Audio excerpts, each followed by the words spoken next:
नमस्कार, welcome to this channel.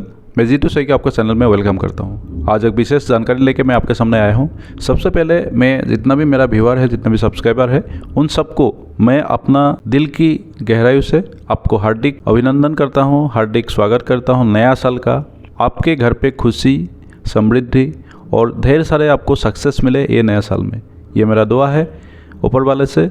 आप सब खुशहाल और खुश हो इस नया साल में। तो आइए आज शुरू करते हैं। एक नया जानकारी और नया विषय के बारे में हम बात करेंगे। आपको सामने दिखाई दे रहा है consumer protection direct selling rules 2021। जी हाँ, लोग इसको डायरेक्ट सेलिंग रूल बोलता है, लेकिन एक्चुअली ये रूल का नाम है consumer protection direct selling rule. आज हम इसके ऊपर बात करेंगे और इस पे आपको लिखा गया है, जो नोटिफिकेशन या गैजेट नोटिफिकेशन आया था उसमें आपको क्लियरली मेंशन है। न्यू दिल्ली 28 दिसंबर को ये निकला था। और आप देखिए, central government under sub section 2 of section 1 of consumer protection act के अंतर्गत का ये डायरेक्ट सेलिंग रूल है। इसका शॉर्ट टाइटल एंड कमेंट्स में उन्होंने दिया है नीचे, दिस रूल में be call the consumer protection direct selling rule. जी हाँ, ये जो रूल के ऊपर अभी 28 तारीख से लेके आज 2 तारीख है, काफी सारा चर्चा और काफी सारा निगेटिविटी और पॉजिटिविटी की बात हो रहा है कि कई लोग बोल रहा है, कई यूट्यूबर बोल रहे हैं अपने चैनल को चलाने के लिए, अपने व्यूज को बढ़ाने के लिए कि ये बैन हो गया है, आज से ये डायरेक्ट सेलिंग बंद हो गया है। किस तरीके का उनका आप लोग देखोगे तो जो थंबनेल है इस तरीके का वो डालते हैं ताकि व्यू आए और इसको देखे कोई ना कोई लोग। सही जानकारी आपको मिलने के लिए थोड़ा सा वक्त लगता है, और जो भी यूट्यूबर सही जानकारी आपको देगा वो थोड़ा सा डिले करके ही आपको वीडियो दे। कहने का मतलब वो स्टडी करता है, पहले हर एक चीज को देखता है, पॉजिटिविटी नेगेटिविटी, उसके बाद आपको सही जानकारी देता है। आज हम इसी के ऊपर बात करने जा रहा हूँ, इसीलिए मैं 28 तारीख से लेकर अभी तक वीडियो नहीं बनाया इसके ऊपर। सभी का व्यू देखने के बाद, कल एमडी सर को सुनने के बाद और कई सारा बड़े बड़े महान यूट्यूबर को देखने के बाद मुझे ये लगा है कि मेरा जितना भी सब्सक्राइबर है उनके दिल में ये बात क्लियर होना चाहिए, उनके दिल में मालूम होना चाहिए उनको कि डायरेक्ट सेलिंग रूल में क्या आया है, एक्चुअली है क्या और क्या गवर्नमेंट चाहता है हमसे। ये सभी बातें हम इस वीडियो में आज करेंगे। यहाँ पे लिखा गया है रूल का, ये जो गैजेट नोटिफिकेशन है उसका ही मैं यहाँ पे आपको कॉपी करके यहाँ पे दिखाया हूँ। अलग अलग मेन हेडिंग पॉइंट जो मैं आपको बताने वाला जो पॉइंट है वो दिखाया हूँ। यहाँ पे लिखा गया, आप देखिए, this rule shall apply to, किसके लिए अप्लाई है। सबसे पहले गवर्नमेंट ने क्लियर डिफाइन किया है किसके लिए अप्लाई होगा। All goods and service purchase और sold by way of direct sale, जितना भी गुड्स एंड सर्विस है या प्रोडक्ट या सर्विस जो भी है वो जो डायरेक्ट सेलिंग वे में जिसको जो सेलिंग कर रहा है उसके लिए लागू होगा। इसके बाद all models of direct selling, यहाँ पे एक बात क्लियरली मेंशन किया है इन्होंने, all models of direct selling. कहने का मतलब कई लोग बोलता है कि बाइनरी गलत है, कई लोग बोलता है जनरेशन गलत है, कई लोग बोलता है मल्टीलेग या मल्टीलेयर, जो भी है वो सब मॉडल जितना भी है डायरेक्ट सेलिंग का, सबको गवर्नमेंट ने एक ही लाइन में लिख दिया है, all models of direct selling उनके लिए लागू है ये। तीसरा पॉइंट देखिए आप, all direct selling entity of goods and service offered to consumer in India and all forms of unfair trade practice across all model of direct selling. जो भी इंडिया में direct selling goods and service provide कर रहा है India में, इसके बाद जो भी अनफेयर प्रैक्टिस कर रहा है डायरेक्ट सेलिंग मॉडल के आड़ पे, उन सब के लिए भी ये रूल लागू है। अब यहाँ पे लिखा है कि provided that existing direct selling unit shall come within 90 days from the date of publication of this rule. मतलब ये रूल जो है कंप्लाई करना है या डायरेक्ट सेलिंग एंटिटी को लागू करना है अपने ऊपर, जितना भी इसमें दिया गया है डायरेक्ट सेलिंग एंटिटी को क्या करना है, डायरेक्ट सेलिंग को क्या, सेलर को क्या करना है, सभी को कंप्लाई करने के लिए आपको 90 डेज का टाइम दिया है। और जितना भी एग्जिस्टिंग डायरेक्ट सेलिंग है यूनिट है या कंपनी है उनके लिए ही ये खास करके बताया है। अब यहाँ पे देखिए, ये रूल डायरेक्ट सेलिंग कंपनी के लिए आया है, इसमें आपको साफ मालूम पड़ गया है गैजेट नोटिफिकेशन के साथ। इसके बाद अलग अलग डायरेक्ट सेलिंग मॉडल वाला कंपनी के लिए आया है, ये भी आपको मालूम पड़ गया है। Mandatory maintenance of record, direct selling जो एंटिटी है उनको क्या क्या रिकॉर्ड मेंटेन करना है उसका भी डॉक्यूमेंट या जो भी सही है उनको, ये भी रूल में डिफाइन किया गया है। नहीं तो क्या होता है, कई लोग बोलता है हमारे पास ये सर्टिफिकेट है, हमारे पास वो सर्टिफिकेट है, इस तरीके का अलग अलग सबका अलग अलग सर्टिफिकेट, सबका अलग अलग वो लोग कहता था, मतलब खुद का दिखाने की कोशिश करता था। मेरे पास ये है तो मैं सही डायरेक्ट सेलिंग हूँ, मेरे पास वो नहीं है तो मैं सही डायरेक्ट सेलिंग, ये कंपनी नहीं है, इस तरीके का बातें होता था। इसलिए रूल में डिफाइन किया गया है आपको बेसिक कितना भी जो भी आपका डॉक्यूमेंट क्या क्या होना चाहिए। सबसे पहले सर्टिफिकेट ऑफ इनकॉर्पोरेशन, आपको मालूम है कंपनी एक्ट के अंदर, गवर्नमेंट ऑफ इंडिया का जो कंपनी एक्ट है उसके अंदर आपको इनकॉर्पोरेशन सर्टिफिकेट लेना जरूरी है, ये बहुत जरूरी है। इसके बाद है memorandum of association and article of association, ये भी एक सर्टिफिकेट आपको होना चाहिए। Permanent account number, tax deduction of collection account number, ये सब आपको मालूम है, पैन, जीएसटी 3 ये सब नंबर होना चाहिए। इसके बाद goods and service tax registration, आपको जीएसटी रजिस्ट्रेशन यहाँ पे बताया गया। नेक्स्ट है goods and service tax return मतलब जीएसटी रिटर्न आपको होना चाहिए, यहाँ पे ये डिफाइन किया गया है। साथ में इनकम टैक्स रिटर्न, ये कंपनियों के लिए है, जितना भी आपको दिखाई दे रहा है ये कंपनियों के लिए गाइडलाइन दिया है कि या रूल दिया है कि ये आपके पास होना चाहिए। अगला सर्टिफिकेट देखिए आप, balance sheet, audit report and search relevant report, ये सब होना चाहिए आपके पास कंपनी के पास। रजिस्टर ऑफ डायरेक्ट सेलर्स, जितना भी डायरेक्ट सेलर है उनका आपके कंपनी में एक रजिस्टर होना चाहिए, डिजिटली हो या मतलब मैनुअली एक रजिस्टर होना चाहिए। जितना भी डायरेक्ट सेलर उनका नाम, संपूर्ण जानकारी उनका आपके रजिस्टर में होना चाहिए। Certificate of import export code in case imported goods, अगर आप इंपोर्ट एक्सपोर्ट कर रहे हो तो उसका सर्टिफिकेट ऑफ होना चाहिए जो AWPL के पास ऑलरेडी है। Licence issue under the food safety and standard act authority of India, जो फूड सेफ्टी स्टैंडर्ड एक्ट का सर्टिफिकेट है वो भी, जो जिसको हम शॉर्ट में बोलते हैं FSSAI, वो भी सर्टिफिकेट होना चाहिए। नेक्स्ट है licence of registration certificate issue under the drugs and cosmetic act 1940, मतलब आपके पास अगर कोई ऐसा प्रोडक्ट है जो ड्रग्स एंड कॉस्मेटिक के अंदर आता है। अलावा आयुष मंत्रालय का जो आयुष सर्टिफिकेट आपके पास होना चाहिए, अगर आपका कोई ऐसा प्रोडक्ट आप बनाते हैं तो, जो सर्टिफिकेट हमारा AWPL के पास ऑलरेडी है। ये जितना भी रूल आया है पूरे रूल ऑलरेडी फॉलो कर रखा है AWPL, इसलिए मेरा सब्सक्राइबर के लिए ये मेरा मतलब वीडियो इसीलिए बनाया हूँ मैं, ताकि आपको रिलेट करके दिखा रहा हूँ मैं। AWPL ऑलरेडी इसी रूल पे काम कर रहा है। इसके बाद certificate of registration of trademark, आपको मालूम है AWPL का जो SLPS का ट्रेडमार्क ऑलरेडी हमारे पास है, तो ये जितना भी सर्टिफिकेट होना चाहिए इंपॉर्टेंट है। इसके अलावा कोई बोलता है मेरे पास यहाँ का सर्टिफिकेट है, वहाँ का सर्टिफिकेट, वो आपका एक्स्ट्रा एक बोनस सर्टिफिकेट है, आप ले सकते हो, लेकिन इतना जितना जेन्युइन सर्टिफिकेट ये होना चाहिए आपके पास। नेक्स्ट देखते हैं अभी, each of direct selling entity has following information on each website A clear and accessible manners, मतलब आपका वेबसाइट में क्या क्या होना चाहिए ये भी डिसाइड किया है। इसमें काफ़ी सारा पॉइंट है, लेकिन मेन मैं आपको पहले जो जितना भी मेन पॉइंट है उसको मैं यहाँ पे नोट किया हूँ। सबसे पहले registered name of entity doing the direct selling, आपका नाम क्या है। कई कंपनी आपको मालूम है डायरेक्ट सेलिंग के आड़ पे कई तरह का काम कर रहा है, मतलब वो लोग क्या कर रहा है, नाम किसी और का है, कंपनी किसी कोई और चला रहा है और किसी और नाम से कंपनी चल रहा है। इसलिए आपका जो रजिस्टर्ड नाम है कंपनी एक्ट के अंदर का जो अपने इनकॉर्पोरेशन सर्टिफिकेट में आपका नाम है, वही नाम आपका इसमें वेबसाइट में डिस्प्ले होना चाहिए। इसके बाद नेक्स्ट आपका रजिस्टर्ड एड्रेस, ये तो मालूम ही आपको एड्रेस होना चाहिए, आपका जितना भी यूनिट है कहाँ ब्रांचेस है उसका address, email address, telephone, reader sell officer including contact detail, इनका ये सब चीज़ें जो आपको ये स्क्रीन पे दिखाई दे रहा है ये कंपनियों के लिए है, ये आपको होना चाहिए आपकी वेबसाइट में। जो ऑलरेडी अगर आप AWPL का वेबसाइट देखेंगे तो वहाँ पे क्लियरली मेंशन है सभी चीज़ें आपको A to Z, यहाँ पे जो भी रूल में ऑलरेडी हम लोग फॉलो कर रहे हैं और क्लियरली मेंशन है, आपको दिखाई देगा। इसके बाद ऑब्लिगेशन ऑफ डायरेक्ट सेलर, अभी देखिए मेन हमारा काम जो है डायरेक्ट सेलिंग करना, जितना भी हम लोग डायरेक्ट सेलर है उसके लिए क्या क्या है, क्या क्या उसके लिए रूल में आया है, ये हमको जानना जरूरी है। बाकी कंपनी के लिए जो है वो तो कंपनी अपना लीगल टीम है उनका कर ही लेगा, जो भी कमी बेसी है या जो भी कम ज़्यादा करना है, जो भी चीज़ें वो कंपनी क्लियर कर लेगा, उससे हमें कोई टेंशन लेने की जरूरत नहीं है। लेकिन हम direct seller, as a direct seller हमको क्या क्या रूल है, क्या क्या मानना है, वो आप यहाँ पे देख लीजिए। यहाँ पे देखिए, have a period return contract with the direct selling entity of undertaking sales of offer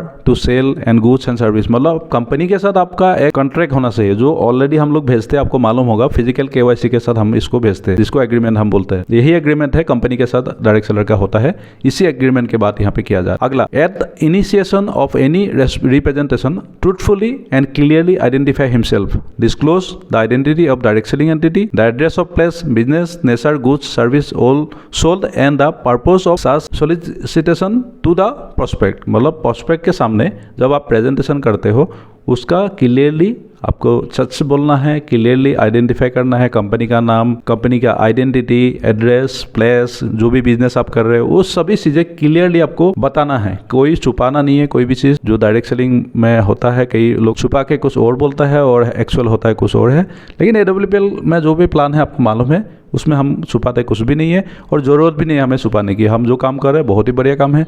इसके बाद make an offer to prospect providing accurate and complete information, demonstration of goods and service, prices, credit terms of payment, return, exchange, refund policy, return policy, terms and guarantee and after sale service, ये सभी चीज़ें आपको clearly अगला जो prospect है या अगला जो कंज्यूमर है उनको आपको बताना है क्लियरली, आपको किस तरीके से सर्विस आप देंगे, कैसे प्रोडक्ट आएगा, कैसे आपको पेमेंट करना है, टर्म्स ऑफ पेमेंट के क्या है, रिटर्न पॉलिसी क्या है, इसके सभी जानकारी आपको, गारंटी, आफ्टर सेल सर्विस, सभी जानकारी आपको जो है वो क्लियरली आपको अगले कंज्यूमर को बताना है, जो ऑलरेडी हम करते हैं, इसमें उसमें कोई हमें दिक्कत नहीं है। इसके बाद आपको एक ऑर्डर फॉर्म देना है कंज्यूमर को। उस ऑर्डर फॉर्म में आप जितना भी यहाँ पे लिखा गया है, देखिए आइडेंटिटी, डायरेक्ट सेलर का नाम, registration number, enrollment number, identity proof of contact number, हर एक चीज ऑर्डर फॉर्म में लिखा होना चाहिए। प्रोडक्ट का डिस्क्रिप्शन, ये सभी चीजें आप जो कस्टमर को ऑर्डर फॉर्म को देंगे वहां पे लिखा होना चाहिए, मेंशन होना चाहिए, और उसको देख के ऑर्डर करेगा अगला customer. Next point, obtain good and service tax registration, permanent account number, registration, all applicable trade registration and licence and comply with the requirements of applicable laws, rule and regulation for sales of product. यहाँ पे ये लिखा गया है, अभी यहाँ पे clearly ये डिसाइड नहीं है, यही पॉइंट सबसे इस रूल में नॉट अंडरस्टूड है। यहाँ पे ये डिसाइड किया गया है या लिखा गया है कि गुड्स एंड सर्विस टैक्स, जो GST certificate, permanent account number, pan number, ये सब हमें लेना है, लेकिन डायरेक्ट सेलर को लेना है, हर एक डायरेक्ट सेलर को, या जो इसका फ्रेंचाइजी लेता है उसको लेना है, ये अभी क्लियरली मेंशन नहीं है। हर एक डायरेक्ट सेलर को लेने से थोड़ा बहुत आगे प्रॉब्लम आएगा, और इसी पॉइंट के ऊपर अभी हमारा जितना भी संगठन है वो लोग काम कर रहा है, और बातचीत करके आपको इसका क्लियर मिल जाएगा। तो इस पॉइंट पे हम सभी के लिए नॉट अंडरस्टूड है ये पॉइंट। आपको मालूम है कि जीएसटी सबको लेना है या ओनली जितना भी फ्रेंचाइजी है उसको लेना है, ये पॉइंट हम यहाँ पे रखते हैं। अगले देखते हैं क्या होता है। इसके बाद ensure the actual product delivered to the buyer matches with the description of product given. जो प्रोडक्ट का आपने डिस्क्रिप्शन दिया उनको, जो प्रोडक्ट आप ऑफर किया शुरू में, वही प्रोडक्ट आपको डिलीवर करना है उनको। ये नहीं प्रोडक्ट आपने देखा है मोनोडॉग और डिलीवर कर रहे हो वायरल डॉग, तो इस तरीके का प्रोडक्ट कोई भी डिलीवर नहीं करना उनको, जो एक्चुअल प्रोडक्ट उसी को डिलीवर। अगला डायरेक्ट सेलर के लिए सभी पॉइंट है, इसलिए आप लोग ध्यान से देखिए। Take appropriate step to ensure the protection of all sensitive personal information provided by consumer in accordance with the applicable laws for the time being in force of ensure adequate safeguard to prevent access to। मतलब आप direct seller, हर एक direct seller को जो अगला consumer का हमें जो भी जानकारी मिलता है, उनका पास से पर्सनल इन्फॉर्मेशन जो भी हमें मिलता है, जैसे एड्रेस हो गया, पैन कार्ड, आधार कार्ड का नंबर हो गया, इसके बाद मोबाइल नंबर है, इस तरीके का जो भी पर्सनल इन्फॉर्मेशन है उसको आपने क्या करना है, मिसयूज या अनऑथराइज्ड पर्सन को हैंड ओवर नहीं करना है, मतलब उसको सेफ रखना है। कंज्यूमर का कोई भी डाटा हो हम सेफ रखना है, कोई भी अनऑथराइज्ड पर्सन या मिसयूज उसको नहीं करना है, ये भी क्लियरली डिफाइन किया गया है। यहाँ पे अगला पॉइंट है ए डायरेक्ट सेलर सेल नॉट, मतलब ये नहीं करेगा, यहाँ पे डिफाइन किया गया है, ये नहीं करेगा डायरेक्ट सेलर। क्या नहीं करेगा, visit a consumer premises without identity card and period appointment और अप्रूवल, मतलब आप बिना आइडेंटिटी कार्ड के किसी के घर पे, किसी के ऑफिस पे, कहीं भी ऐसा नहीं जाओगे जहां आपको प्लान दिखाना है या कंज्यूमर से बात करना है, उनके बिना अपॉइंटमेंट के और अप्रूवल। आइडेंटिटी कार्ड आपका पास होना चाहिए, अप्रूवल अपॉइंटमेंट उनका पहले से लिया हुआ होना। नेक्स्ट पॉइंट है provide a literature to prospect which has not approved by the direct selling entity. ये नहीं करना कि अपनी तरफ से कोई आपको लिटरेचर या कोई भी प्रोडक्ट मैनुअल हो गया या इस तरीके का चीजें आपको प्रोस्पेक्ट को प्रोवाइड नहीं करना है जो अप्रूव नहीं है डायरेक्ट सेलिंग एंटिटी या कंपनी से, मतलब आपका कंपनी से जो अप्रूव चीजें नहीं हो उसको नहीं देना है। नेक्स्ट है required a prospect to purchase a literature of sales demonstration equipment, मतलब आपको कोई भी इस तरीके का प्रोस्पेक्ट से आपको ऐसा कुछ परचेस नहीं करवाना है, लिटरेचर हो गया या मैनुअल हो गया या डेमोन्स्ट्रेशन कोई भी प्रोडक्ट इक्विपमेंट, इस तरीके का आपको परचेस नहीं करवाना है, ये भी क्लियर डिफाइन किया गया है यहाँ पे। In pursuance of sale make any claim that not consist with claims authorized by the direct selling entity, मतलब आपको ऐसा कोई भी प्रॉमिस या क्लाइम नहीं करना है कंज्यूमर के सामने जो डायरेक्ट सेलिंग अथॉरिटी आपको माना करता है, या डायरेक्ट सेलिंग आपका कंपनी से जो ऑथराइज चीजें नहीं है वो चीजें आपको नहीं बोलना है अगला कंज्यूमर के। ये था डायरेक्ट सेलिंग जितना भी है डायरेक्ट सेलर उनके लिए आपको पॉइंट। अगला person not to be engage business of direct selling, मतलब यहाँ पे जो 8 नंबर क्लॉज में क्या लिखा गया है, कोई भी पर्सन एंगेज नहीं होगा ऐसा पर्सन जिसका बैंक करप्ट हो चुका है पिछले 5 ईयर्स। कहने का मतलब इस पॉइंट को मैं दोबारा बोलता हूँ, डायरेक्ट सेलिंग करने के लिए, डायरेक्ट सेलर होने के लिए कोई भी ऐसा पर्सन को आपने एंगेज नहीं करना है या उसको प्रोडक्ट सेल करा के उसका डायरेक्ट सेलर नहीं बनाना है। कंपनी को भी है ये और डायरेक्ट सेलर के लिए भी, आप लोग के लिए भी है कि जिसका बैंक करप्ट हो चुका है पिछले 5 साल में और वो कहीं माइंड से या मेंटली अगर वो डिस्टर्ब है, तो ऐसा आदमी को भी आपने एंट्री या डायरेक्ट सेलर नहीं बनाना है। तो ये बात आप लोग को ध्यान रखना है। अगर कोई गलती से हो भी जाता है तो कंपनी को इन्फॉर्म करके इसका जो भी आईडी अगर लग चुका है तो उसको आईडी अपने डीएक्टिव करवाना पड़ेगा कंपनी से बोल, क्योंकि नहीं तो आप रूल में फंस जाओगे। अगला prohibition of pyramid scheme and money circulation scheme. यहाँ पे काल परसों से यही बात का कई बड़े बड़े यूट्यूबर को समझ में नहीं आ रहा है, बोलता है कि डायरेक्ट सेलिंग बंद हो जाएगा। वो ऐसे बातें कर रहा है जैसे नोटिफिकेशन को दिखा के ये है मेरे पास लॉ, इसके मुताबिक डायरेक्ट सेलिंग अगला काल से बंद हो जाएगा, आप कोई भी डायरेक्ट सेलिंग मत कीजिए जब तक नोटिफिकेशन या का क्लेरिफिकेशन नहीं आ जाता है। मुझे ये पूछना है कि भाई किस चीज का आपको क्लेरिफिकेशन चाहिए। यहाँ पे तो सब चीजें डायरेक्टली बिल्कुल क्लियरली मेंशन है, डायरेक्ट सेलिंग कौन एंटिटी है, गुड्स एंड सर्विस क्या होता है, गुड्स एंड सर्विस कौन सी एक्ट के अंतर्गत आता है जिसको गुड्स एंड सर्विस बोला जाता है, ये सभी चीज़ें तो मेंशन है। प्रोहिबिशन ऑफ पिरामिड स्कीम मतलब सर्कुलेशन मनी सर्कुलेशन स्कीम, इसमें अभी लिखा गया है, मैं आपको नेक्स्ट उसमें बताऊंगा। नो डायरेक्ट सेलिंग एंटिटी और डायरेक्ट सेलर किसी भी पिरामिड स्कीम प्रमोट नहीं करेगा, किसी भी ऐसा आदमी को एनरोल नहीं करेगा जहाँ से आदमी एनरोल करके आपको डायरेक्ट सेलिंग बिजनेस के अंतर्गत पैसा आ रहा हो। जैसे कि आपको मालूम है क्रिप्टो करेंसी वाला क्या कर रहा है अभी, क्रिप्टो तो कोई ना प्रोडक्ट है ना सर्विस है, लेकिन डायरेक्ट सेलिंग कंसेप्ट को यूज़ करके वो लोग मनी सर्कुलेशन कर रहे हैं उसका। ऐसा कोई पिरामिड स्कीम हो गया, या मेरे को आप 1000 रुपया दीजिए, आप फिर 2 आदमी को 1000 लगवाइए, इस तरीके का जो प्लान है आप सबको मालूम है, जितना भी डायरेक्ट सेलर है वो सबको मालूम है ये पिरामिड स्कीम क्या होता है। इसमें कोई मतलब ये बच्चा तो है नहीं, सभी डायरेक्ट सेलर है, सबको मालूम है पिरामिड स्कीम कौन सा होता है, मनी सर्कुलेशन कौन सा होता है, जो बैन है ऑलरेडी 1978 के एक्ट के अंतर्गत ऑलरेडी मनी सर्कुलेशन बैन है। ऐसा कोई काम डायरेक्ट सेलर को नहीं करना है, ये पॉइंट नंबर 10 पे क्लियरली मेंशन है।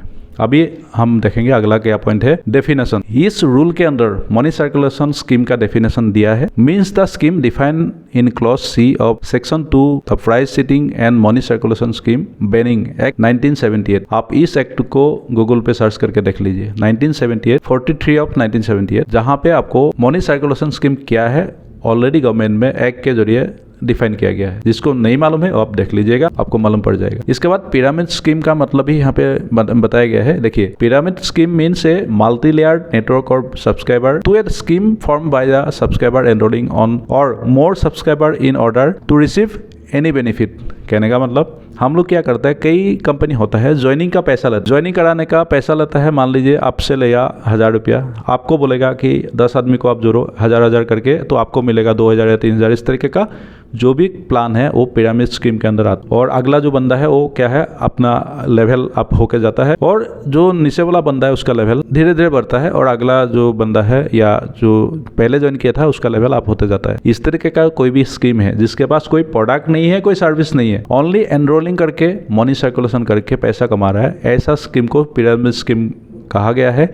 और ये वाला स्कीम ही बैन है। इस डायरेक्ट सेलिंग में ऐसा कहीं भी नहीं लिखा है कि आप गुड्स एंड सर्विस आप सेल कर रहे हो आपका बैन हो गया आज से, ऐसा कहीं भी नहीं लिखा है। यहाँ पे लिखा है कि पिरामिड स्कीम जो चला रहा है वो बैन है आज से, मनी सर्कुलेशन या पिरामिड स्कीम। अभी यहाँ पे 11 नंबर पॉइंट पे ये लिखा था रूल में, मॉनिटरिंग बाय स्टेट गवर्नमेंट। आपको स्टेट गवर्नमेंट का एक अथॉरिटी या मैकेनिज्म बनाएगा स्टेट गवर्नमेंट, जो हर एक स्टेट को डायरेक्ट सेलिंग जितना भी एंटिटी है या डायरेक्ट सेलर उनको देख रेख करेगा, या उनके वो सभी इन अथॉरिटी के अंदर आएगा स्टेट गवर्नमेंट के। ये जो पॉइंट है डायरेक्ट सेलर रूल में मेंशन किया है, और सभी स्टेट गवर्नमेंट को इस रूल के जरिए बताया गया है कि आप एक मैकेनिज्म या एक कोई संस्था या इस तरीके का कोई संगठन बनाइए, गवर्नमेंट ऑर्गेनाइजेशन, जहाँ से आप पूरे डायरेक्ट सेलर और डायरेक्ट सेलिंग एंटिटी को आप कंट्रोल कर सकते हैं अपना अपना स्टेट। और ये आपको मालूम है notification Anupam Mishra ji joint secretary ने दिया है। ओके, यहाँ तक हमने देखा रूल के मेन पॉइंट, जो हमारा डायरेक्ट सेलर को क्या करना चाहिए और डायरेक्ट सेलिंग एंटिटी को क्या करना चाहिए। आप ये भूल जाइए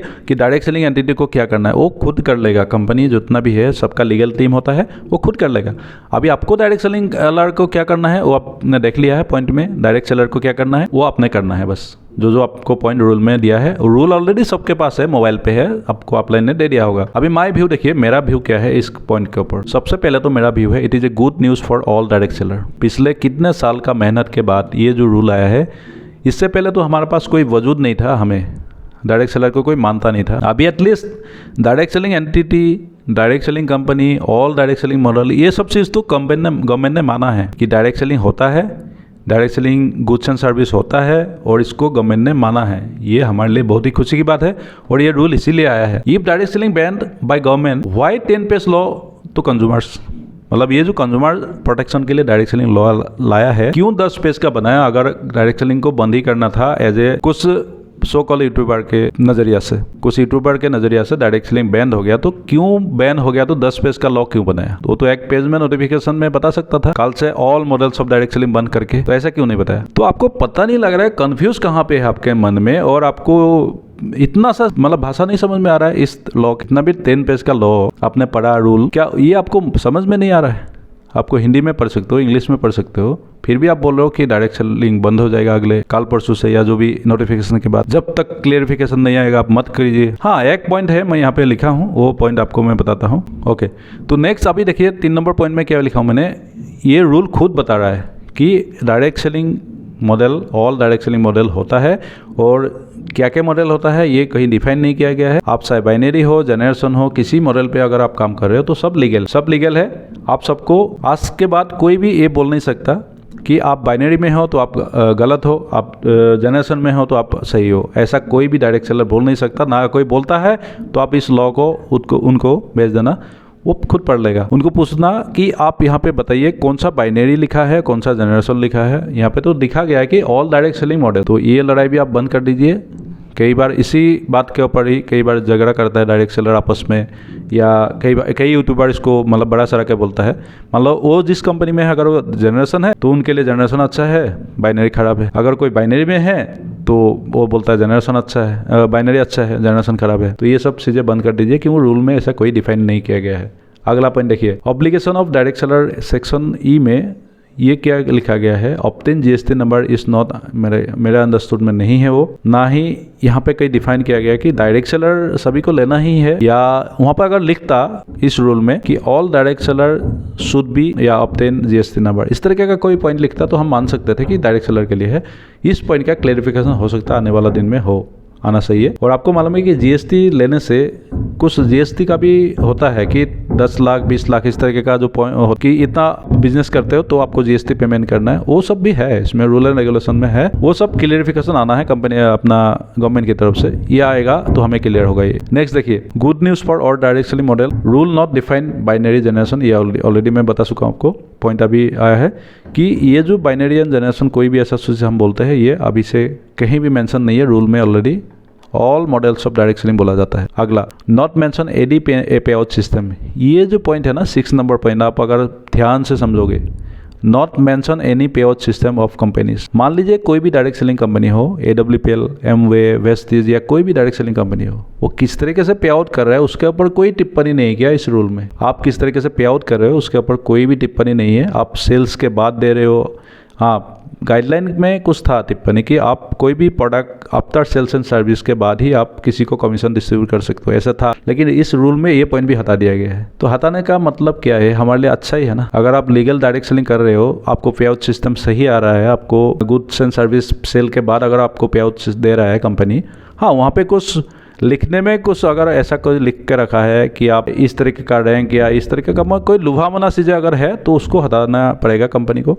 लेकिन आपको इस रूल में कहीं भी पॉइंट मुझे दिखा दीजिए कमेंट करके कि इस नंबर पॉइंट पे लिखा गया है कि पे आउट आपका गलत है। डायरेक्ट सेलिंग जो एंटिटी या कंपनी को माना है ऑल डायरेक्ट सेलिंग मॉडल्स को रूल ने, वहाँ पे कहीं भी ये मेंशन नहीं किया है कंपनियों के लिए यहाँ पे, क्योंकि रूल में दिखा गया है कि कंपनियां क्या ड्यूटीज करेगी और डायरेक्ट सेलर क्या ड्यूटी करेगा या क्या ऑब्लिगेशन होगा। वहाँ पे कहीं भी नहीं लिखा है, मेंशन नहीं किया कि आप किस तरीके से पे आउट दे रहे हो डायरेक्ट सेलर को, वो कहीं भी मेंशन नहीं है। अगर मेंशन होता तो जीएसटी नंबर लेने को क्यों बताता आपको। कहने का मतलब गवर्नमेंट को मालूम है ना कि यहाँ से इनको इनकम आता है, तभी जीएसटी नंबर लेना चाहिए। आप इस पॉइंट को, दोनों पॉइंट को आप मिला के देखिए। जीएसटी नंबर इसीलिए लेने के लिए बोल रहा है क्योंकि मालूम है गवर्नमेंट को एक डायरेक्ट सेलर करोड़ रुपया या कई मतलब रुपया कमाता है, करोड़ रुपया कमाता है। हमारा महिपाल सर, शिव कुमार सर, आपको मालूम है कितना रुपया कमा रहा है।